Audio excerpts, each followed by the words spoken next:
board of the Stanford chapter of CBG. And so when Liddy asked us if we had any speakers in mind for this event, I thought of a couple of big people I met last year down at NYU, Stephanie and Courtney. They were presenting down at NYU at the Entrepreneurs Festival. And I found them to be very dynamic, energetic, entrepreneurial. They're with SocialFly, a company called SocialFly. They're based in New York. It's a full-service digital marketing and public relations agency specializing in social PR. They eventually work with their clients to help raise brand awareness. So you're not here to see me speak, so I'll introduce you to Stephanie and Courtney.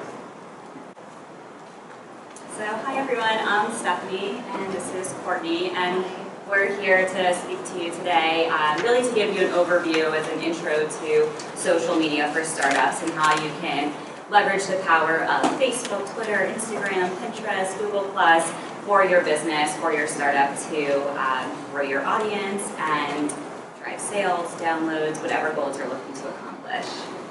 So what we're going to talk about. So first we're going to give you an overview of what is social media. Then we're going to share with you important social media marketing goals for startups. And then we're going to share best practices. And if you have questions at any time, we will do a Q&A at the end. So you can either break down your questions or feel free to raise your hand during the presentation, and we're happy to take questions as we go along as well. So before we begin, we just wanted to gauge what everyone's level of social media experience is. So by show of hands, on a scale of 1 through 5, 1 if your experience would be, what is social media? 3 would be, you have some experience, and 5 would be, I should be teaching this class or workshop. So we'll start with 1, who has basically no understanding of social media? Anyone? Okay. How about 2, a basic understanding but no real experience? Okay. 3, some experience. Great. 4, proficient, kind of a big deal. Good. And anyone should be up here teaching this workshop right now. Great, awesome. Thank you. So, for those of you who are not too familiar with social media, what is social media? So, here are some of the social media sites that are best for startups. And we work with startups every day, and the sites that you would use would depend on what your actual goals are, which Stephanie will get into. But these are some of the sites that make sense for most of the businesses out there. YouTube is really popular if you want to showcase your videos. It's also owned by Google, so it's really helpful for search engine optimization. Facebook, the most popular of them all, has over 1 billion users, and they have an amazing advertising platform. Again, we'll get into that a little bit later. Google+. How many people here know or are familiar with Google+? Okay, that's great. So most people have a Google+ account because they have a Gmail account. And while people aren't spending a ton of time on Google+, it is important for your social media strategy because it will improve your SEO and help you be searchable. Twitter is great for quick news. A lot of people use Twitter to follow their favorite brands, celebrities, and just kind of vent and share their thoughts. Instagram is great for very visual companies. It can also be a great place, surprisingly, for recruiting because it can give you the opportunity to show the behind the scenes of what goes on in your company and hopefully entice people to want to work there. Pinterest is great for e-commerce companies.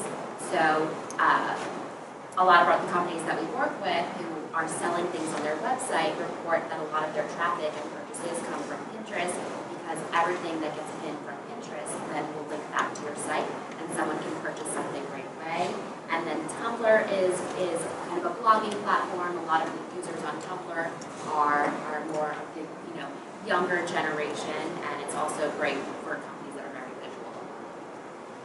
So the digital marketing landscape. So we always say that social media should be part of your marketing strategy, not your only marketing strategy. So you should really pay attention to your website, make sure that it's user-friendly, and incorporate your social media strategy into to all of your marketing efforts. So your social media link should be on your products or your business cards, your email signature, and in a prominent place on your website. So why use social media for startups? The first thing that we recommend, especially when we start working with new clients, is you have to have a social media strategy and you have to have goals in mind. So why are you using social media? If you have goals, you can then measure to see if you are achieving those goals. So some of the main social media goals that businesses have, first would be to generate leads and to drive sales. The next, and I'm going to go through each one individually and give examples. The next is increasing your brand awareness, managing your online reputation, providing customer service and retention, and then enhancing your search engine optimization or SEO. So the first would be generating leads and driving sales. How many people would like to get more business and drive sales through social media? Has anyone been able to generate business through social media so far for their company? There's one hand in the back, that's awesome. Okay, so I'm going to share with you some examples of ways that you can do this. So as Courtney mentioned, we actually do work with many startups. This is one of the clients that we work with. The name of the company is LYFT. What LYFT is, it comes in a stick, and it is essentially it's a white powder that is natural green ground coffee beans, so it's equivalent to 1 cup of coffee. So you can essentially put the LYFT stick in a bottle of water or in a cocktail, in your iced tea, and instead of having a Red Bull or a cup of coffee, you're putting the lipstick in. So they came to us and their problem was, how do we let the world know that LYFT exists? So one of the first thing that we did was we created a social media marketing strategy, and one of the tools that we've used has been Facebook to be able to really drive brand awareness, which we'll talk about, but specifically to generate leads and to drive sales. So through Facebook, I don't know if you can read what this says here, but it says, get a coupon to try Pure LYFT for free, just pay $1 to ship. So people can click through to this ad that was on Facebook, and then they can sign up, and LYFT, the company, would send them a free trial. So this way people could find out about LYFT and then be able to try the product. So another goal is increasing brand awareness.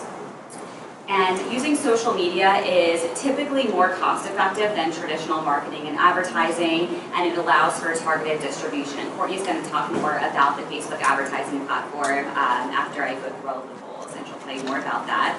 And one of the great things with social media is it really is an equalizer. And what I mean by that is you can be a startup with a fairly small budget, or you can be a company like Target that has millions of dollars to spend, on their social media team and advertising. But you can essentially do all of the same things that larger brands can do, as long as you have really great content and a strategy.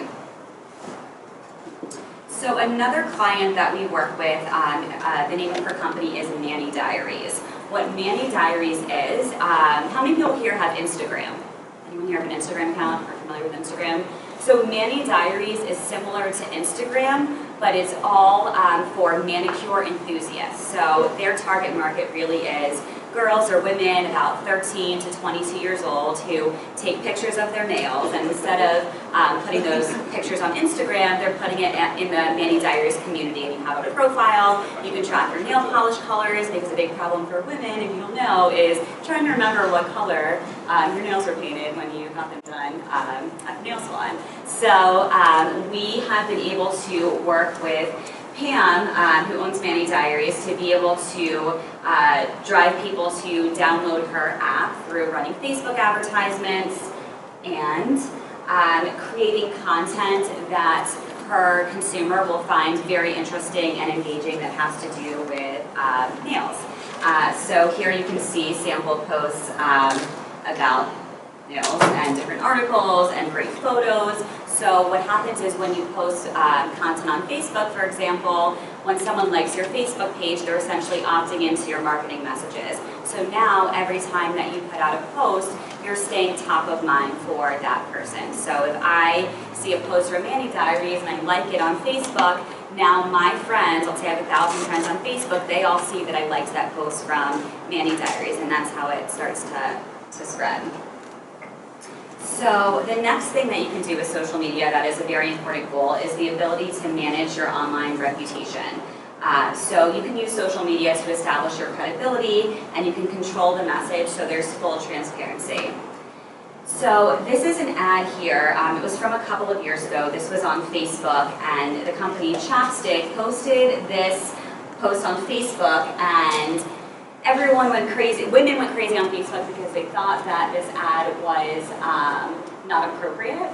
So many women and people were commenting that they wanted CHAPSTICK to take down this ad, and CHAPSTICK started deleting people's comments instead of responding back to them and saying, you know, we're so sorry we made a mistake by putting up this ad, we apologize. They started deleting comments, so then people got even more upset because they were taking away the voice of the people, essentially. So we always recommend that, you know, people are going to be talking about your business or your brand regardless of whether you're paying attention or not. So it's really important to jump in on that conversation and really lead the way. And if there is, let's say, a customer complaint or a problem, that you should be the one essentially in charge and responding back to those people, and don't delete people's comments. You should take the initiative to turn a negative situation into a positive one if you can. So the next goal would be providing customer service and retention. So this is just an example here. So Target has had you know, a lot of problems, especially with all of the privacy breaches over the past year. People go to Facebook, they go to Twitter to complain about their problems with the company, whether it's Target or other companies.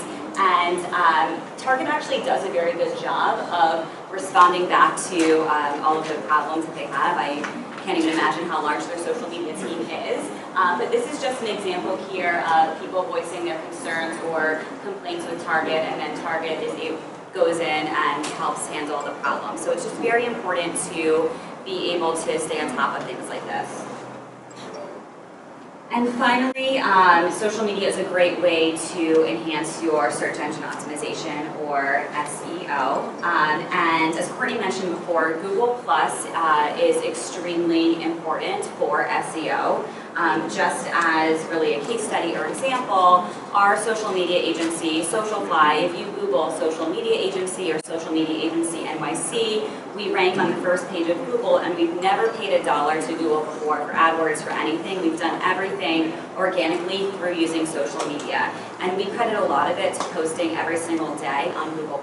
So whether that is linked back to our website or to our blog, or posting very relevant content, Google sees all of that information, and they like that, and that's what helps you rank on Google. So the Google algorithm does change frequently, and I can tell you in their last update, it's very, very heavy on social sharing, and they see all of those signals that are coming from Facebook, from Twitter, from Instagram, from specifically Google+. So it's really important to be using social media and to be using it the right way if Google is an important place for you to be able to rank. So now I'll get into some social media best practices that the entrepreneurs here in the room can utilize and leverage for their own businesses. So the first is encourage sharing across all platforms. So you want to make sure that if you have a blog on your website, or if you're updating your website regularly with content, that all of it is shareable, that you have your social media links in a prominent place on your site to encourage people to follow you on those channels. You also want to make sure that you're posting your content on Facebook, Twitter, LinkedIn, Google+, wherever it makes sense and wherever your target market spends a lot of time. And it might even make sense to send out regular email blasts as well. And social media can actually help you collect email addresses by running engaging contests and sweepstakes on Facebook. The other helpful tip is to post pictures with every single post. So a lot of times, companies that we work with will try managing their social media on their own. And one of the first things that we notice that they can improve upon is the types of posts that they're putting out on Facebook. So Facebook actually, with their new algorithm, ranks post with pictures much higher than just text. So you want to make sure that you're very visual with every post and that you don't post just text, but you post a photo as well, because more people are going to see it. And then actually, before I move on, also make sure that all of your photos are high resolution. You want to make sure that they're not blurry, they're very high quality, and that they're pictures that you would actually like yourself. And that's kind of a good indication of whether or not it's appropriate to post that picture. The next tip is to be proactive. So there's so much that you can do online to grow your community. It just takes a lot of time. So tweeting to influencers. This is something that everyone here in this room can do. You can basically tweet to anyone. So the example that we have here is a denim client of ours. They had just launched their denim line this year. They really had no followers, and we tweeted to an influencer on Twitter, Nina Garcia, and we just tweeted a quote to her, or we quoted her and mentioned her in the tweet, and she actually retweeted. So this relatively unknown brand managed to tweet something that got 23 retweets and 30 favorites. So this is something that everyone in this room can do, and you can leverage this type of tactic for your own brand. The other thing that you can do is search hashtags and start conversations on Twitter, Instagram, and Pinterest. You can search for topics that relate back to whatever your business is, and then start conversations with those people or follow those people. And then whenever you follow those people, they'll either get an email or some sort of notification that your business is now following them. And then they'll see, oh, what is this? Maybe I should check it out. And then they'll go and look at your profile. So then it's another opportunity for you to build your brand awareness and get someone else to learn more about your business. Another thing you might want to do on Pinterest, if Pinterest is a place where your target market is to repin from your customers and create boards for them. You can also, and what's really interesting about Pinterest is you can see who's actually pinning directly from your site and then interact with those people. And then Facebook advertising, which is one of my favorite elements of social media, it's great. So everyone in this room who has a Facebook page provides a ton of information to Facebook. So Facebook knows how old you are, where you live, your gender, your marital status, how much you make, your interests. And what's great about Facebook is that they provide that data to marketers. So you can go on Facebook today and create an ad, and your ad can have several different goals. So you can see some of the goals here. You can either boost engagement on your page, get more page likes, drive traffic to your website, drive conversions like checkouts, get people to install your app. That's a really beneficial element of Facebook advertising, is that you can get people to install your app right away. You can get people to go back onto your app with an app engagement ad. You can get people to respond to your events, or you can get people to claim whatever offer it is that you're running that day. And then you kind of look at the next column, you can see how exactly you can target people. So you can target people by location. You can get so specific that you can even target them by zip code. You can target them by age, gender, the different languages that they speak. You can target people that like your competitors, or target people that like, shopping or sports or babies. You can target people with specific behaviors. Do they have a birthday within 1 week? Did they move within 1 week? Did they recently have a child? Facebook has access to all of that information. And then, once you decide who your target market is, you would then create the ad. So what actually really drives the success of an ad is who you're targeting. So you want to make sure you're targeting at least 500,000 people, and the pictures that you use. And you can actually test out up to 6 different pictures. And I would encourage everyone here who's going to be purchasing a Facebook ad at some point to test out different photos. And it's often surprising to see which one works best, but that really drives the success of an ad. And then the copy. So you want to make sure that the copy relates back to your target audience. Then you can set your budget. So you can set a per day budget. You can spend as little as $5 a day, or you can set a lifetime budget and spend $100 over a few days, or whatever your budget can afford. And then from there, you would monitor your ads. I really wouldn't make any changes to your ad until after 5 days because it takes some time for Facebook to ramp up your ad. And then after about 5 to 7 days, look back and see, how many people did you reach, how much did it cost to reach those people, and what engagements did you get for that amount of money. So how many people liked your page, how many people clicked over to your website, how many people liked your page post, and then from there you would determine whether or not you would want to put more money into the ad or maybe make some changes. And then this last section here is a case study from one of our clients, LYFT. Stephanie actually described the company to you, but if you forgot, LYFT is a clean caffeine energy product infused with all natural caffeine, and it comes in this really innovative stirring stick. And that's what sets LYFT apart. And they just launched earlier this year. So they came to us with the following objectives. They wanted to build brand awareness across all of the social media sites that made sense for them. They wanted to grow their fan following, engagement, and organic sharing. They wanted to, of course, drive traffic to their website and increase sales. And then they were running this promotion because they were brand new, where they were just giving away packets of free lift. So they wanted to promote those trials. And then, of course, they're startups, so they're in the process of raising money. So they wanted to demonstrate rapid social media growth so that it would help them raise money when they were talking to investors. So we created a whole social media strategy for them that was aligned with their goals. And some of the tactics that we employed, and at this point we've been working with them for a little bit over 5 months. We created a whole strategy for them, and then we managed their Facebook, Twitter, and Instagram accounts. We managed their Facebook ads, and we created a conversation calendar that drove engagement. So we planned out all of their content for about a month in advance. They were able to approve what we did and know what went out ahead of time.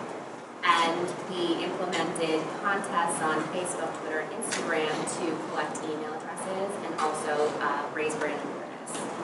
So on the next few slides here, you're just going to see some live examples of what we did. So here's an example of a like ad that we ran. And this type of ad that you're seeing here actually shows up in your newsfeed. So a lot of people probably don't see the sponsored text right there. It's kind of in light gray. Some people don't even notice it, but that actually just shows up organically in your newsfeed. And then on the side here, on the right side here, you can see the actions that this type of ad generated. So this ad got them over 3,800 page likes, 105 page post likes, and then 64 website clicks. And the main goal of this ad was just to drive page likes, and we were able to achieve that for a relatively low cost.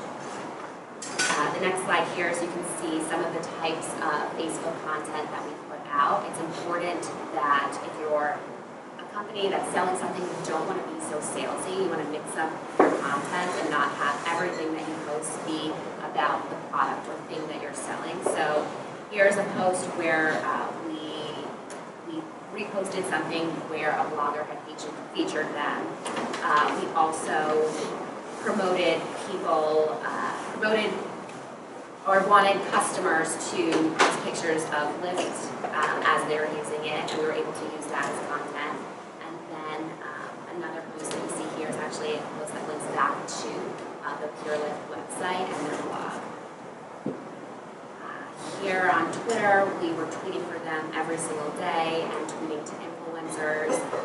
In the middle here, you can see all of the people and Twitter users that had mentioned them, and then we made sure that we responded to them right away. And then on the right side here, you can see some customer interaction where people were tweeting to the brand and telling them that they want to give it a try. On Instagram, we kind of just posted. They wanted one of their target markets was that for people who are interested in health and wellness. So we tried to post pictures that would appeal to that audience. So we posted pictures of smoothies or just healthy food, and then we strategically used hashtags that would enable those types of people to find out about the brand. And then as you can see here on the right, you can see a good example of some customer interaction where people are commenting on a LYFT post and just talking more about it. And then lastly, here are the results of our efforts. So in 4 months, we increased their Facebook likes by 579%, up to over 6,000. In just 4 months, we increased their Twitter followers by 461% to over 300 in 4 months. With Twitter, it's often common to see much slower growth because their advertising platform isn't as great as Facebook. And then on Instagram, they're able to increase their following as well to over 400 in 4 months. And that's common too, to see much slower growth on Instagram, especially because their brand isn't the most visual. And overall, we were able to increase engagement. We sent out over 100